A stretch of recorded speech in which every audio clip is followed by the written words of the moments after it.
నాకు హాస్టల్కి పోబుద్ది అయితే లేదే బాపు, నాకు హాస్టల్కి పోబుద్ది అయితే లేదే, నాకు హాస్టల్కి పోబుద్ది అయితే లేదు బాపు, నాకు హాస్టల్కి పోవాలని లేదే.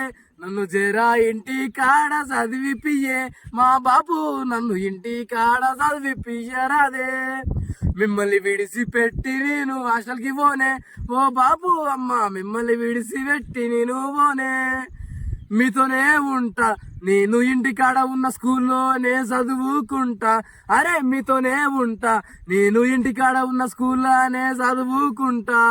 ఎక్కడెక్కడో హాస్టల్కి మాత్రము నేను పోనే బాపు, హాస్టల్కి నేను పోను బాపు, నేను ఇంటికాడనే మీతోని ఉంటా బాపు. రోజు పోయి రోజు వస్తా బాపు, హాస్టల్లో నెలలు సంవత్సరాలు ధరపడి ఉండా. ఫ్రెండ్స్ అయితే ఇలాంటి బాధపడే ఆ యొక్క హాస్టల్ బాధితులు వాళ్ళకి పంపిరు పాపం.